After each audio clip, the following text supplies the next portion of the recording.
sir. Hello, sir. Sir. Sir, good morning. Hello, sir. ఎక్కడ This is Sriza, sir. మీరేం dress వేస్తున్నారు అట్లా వేస్తున్నారండి coat MBA department. We are from MBA. MBA, sir. We are from MBA. MBA MBA. This is Sriza and Harita. మీరు power like వస్తే ladies కి ఏ విధంగా security provide చేస్తారు and Anantapur మీరు ఎవరిని కొట్టినా తిట్టినా మీ మీద కేసులు ఉండవు. మీరు ఇష్టం ఏం చేస్తున్నారు మీ ఆత్మగౌరవం మీద నేనేట్లా చూస్తానంటే ఒకసారి సార్ ఇంకా ఎలాంటి అనంతపురాన్ని ఎలా డెవలప్ చేశారు సార్? మైక్ దగ్గర అనంతపురాన్ని ఎలా డెవలప్ చేశారు పవర్ లోకి వస్తే?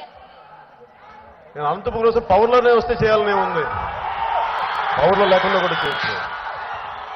దీనికోసం మీకు ఒక చిన్న ఇన్సిడెంట్ చెప్తాను. నేను ప్రజారాజ్యం పార్టీలో ఉన్నప్పుడు ప్రచారం వహించేవాడిని. తెలంగాణ ప్రాంతంలో ఆదిలాబాద్ జిల్లాలో చాలా లోపల తాండాల్లో తిరుగుతున్నాను. పార్టీ అక్కడ లోకల్ నాయకులందరూ మా సమస్యలు ఇవి కొంచెం మాట్లాడిన వాళ్ళు ఇవి మాట్లాడతారు. ప్రైమరీ స్కూల్ అవి, హెల్త్ సెంటర్ అవి చాలా చెప్పారు. అందరూ రాజకీయ నాయకులు మాట్లాడినట్టుగానే. మీకు ఆ పాపం వెళ్తే ఆ తాండాలో ఎవరికి నీళ్లు లేవు, ఒక 1000 మంది ఉంటారు. నేను వాళ్ళ గురించి ఏం మాట్లాడాలో తెలియట్లేదు. కనీసం వాళ్ళకి కూర్చోడానికి కానీ, నుంచోడానికి కానీ, తాగడానికి కానీ అందరూ స్నానం లేదు ఎవరి దగ్గర. కొన్ని రోజులు స్నానం చేసినట్లేదు, అందరూ అట్లా ఉన్నారు. నేను ఏమో చెప్తున్నాను వాళ్ళకి, మేము అవి చేస్తాం. వాళ్ళ తెలుగు సరిగ్గా రాదు, వాళ్ళందరికీ గౌండు భాష మాట్లాడతారు. అది ఎలా ఉంటుందని కొంచెం మరాఠీకి దగ్గరలో ఉంటుంది. నాకు పిల్లల వల్ల నాకు కొంచెం మరాఠీ తెలుసు.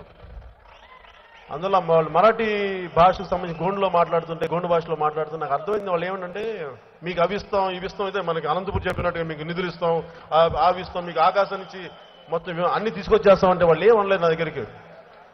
మాకు ఏమొద్దు సార్, కొంచెం నీళ్లు తెప్పించన్నారు. ఇంత మించి ఇంకేం మాట్లాడలేదు వాళ్ళు. ఏం మాట్లాడాల, మాకు స్కూల్స్ వద్దు, ఏమొద్దు, తాగడానికి వచ్చి నీళ్లు తెప్పించాం, మాకు నీళ్లు లేవు ఇక్కడ, ఎక్కడి నుంచో కొన్ని కిలోమీటర్లు పోవాల్సి వస్తుందంటే. నేను ఇట్లాగే మీరు అన్నట్టుగానే మా పార్టీ పవర్లోకి వస్తే ఏం చేస్తాయి ఇలాంటి కథలు చెప్పమన్నారు కానీ నాకే మనసు గురించుకుని తలదించుకుని వెళ్ళిపోయాను. కానీ ఆ మాట్లాడిన ఆవిడ ఎవరంటే, ఆవిడికి కంట్లో గుడ్డులు లేవు, కనుగుడ్లు లేదు. మా ముసలావిడ పుట్టు గుడ్డు ఆవిడ ఏడుస్తుంది. నాకు అప్పటిదాకా తెలియదు కనుగుడ్డు లేకపోతే కన్నీళ్లు వస్తాయా అని నాకు తెలియదు. అప్పటిదాకా నేను ఎవరిని చూడలేదు. ఆవిడ ఏడుస్తా మాట్లాడుతూ ఉంటే నాకు ఆగిపోయాను, లోపల స్తంభించిపోయాను. ఏం చేయాలో తెలియలా, సిగ్గో ఏమో తెలియదు కానీ తలదించుకొని వెళ్ళిపోయాను. నెక్స్ట్ డే మంచిర్యాలలో ఏదో మీటింగ్ పెడితే ఇలాంటి వాటర్ బాటిల్ ఒకటి పెట్టారు నా ముందు. దాని మినరల్ వాటర్ బాటిల్. ఒకవైపు నాకేమనిపించిందంటే వాళ్ళకేమో నీళ్లు లేవు తాగడానికి, ఇక్కడ నాకేమో మినరల్ వాటర్ బాటిల్ పెట్టగానే తాగడానికి సహించలేదు. చాలా బాధ వేసింది. నాకు ఏం చేయాలో తెలియలా. ఎప్పుడు వస్తుంది ప్రభుత్వం, వస్తుందా రాదా, ఒకవేళ రాకపోతే అంతేనా వీళ్ళ బాధ అని నాకు అనిపించింది. నేనేం చేశానంటే నా స్నేహితులు కొంతమందిని పిలిచాను. అక్కడ నీళ్లు పడే అవకాశాలు ఏమైనా ఉన్నాయన్న అంటే, చాలాసార్లు బోర్లు పెట్టాం కానీ ఏమేమి పడలేదు, ప్రభుత్వాలు ట్రై చేసినాయి అన్నారు. నేను చాలామంది సహాయం తీసుకుని ఏం చేస్తారో తెలియదు కానీ నేను ఇస్తాను, ఒకసారి మీరు ప్రయత్నం చేయండి అక్కడ అంటే. ప్రయత్నం చేస్తే ఎక్కడైతే వాళ్ళు ఏడుపు కన్నీళ్లు పడ్డాయో అక్కడే ఒక బోర్ పడింది, నీళ్ళు వచ్చినాయి అక్కడ. అంటే మనకి మనసు ఉండాలే కానీ సమస్యకి పరిష్కారం ఉంటుంది. అనంతపురం దారిద్ర్యం కానీ, అనంతపురం కరువు కానీ తీర్చాలంటే మనసు ఉండాలే కానీ దీనికి సమస్యకు పరిష్కారం ఉంటుంది. ఇలా పేపర్ల మీద వేల కోట్లు ఇచ్చామంటే అవ్వదు. నిజంగా గ్రౌండ్ లెవెల్కి వచ్చి పనిచేయాలి. నేను అది నమ్ముతాను. అలాగే నేను వస్తే ఆడపిల్లలకి ఏం చేస్తారంటున్నారు కదా, నేను చిన్నప్పుడు అక్క చెల్లెలతో పెరిగాను, పిన్నులతో పెరిగాను.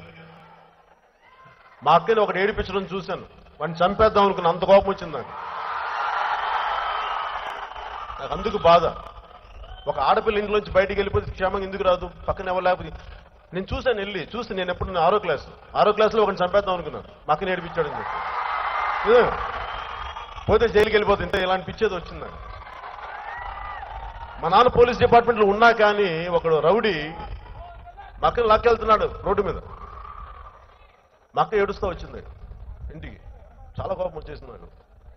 మా అక్క ఇంట్లోంచి బయటికి వెళ్ళిపోతే ఒకటి ఎవరు లేరా అంటే అందరు ఉన్నారు, జనం రోడ్డు మీద చూస్తున్నారు, అందరూ ఎవరు మాట్లాడలా.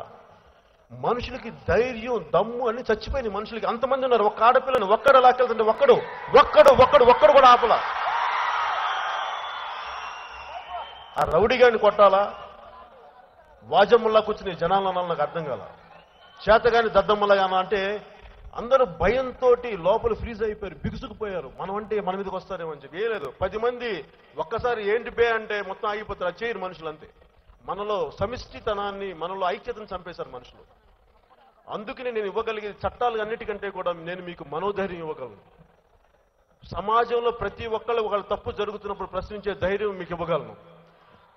అలాగే నేను తప్పు చేసిన నా చొక్కా పట్టుకోమనే ధైర్యం మీకు ఇవ్వగలను. అది నేను ఇవ్వగలను. ఇంకొకరికి ఒక న్యాయం, నాకు ఒక న్యాయం కాదు. నేను తప్పు చేసిన నన్ను కూడా శిక్షించండి, నన్ను కూడా దండించండి. అలాంటి సమాజాన్ని, అలాంటి పార్టీ విధానాలని, అలాంటి విధానాలని ముందుకు తీసుకెళ్తాను.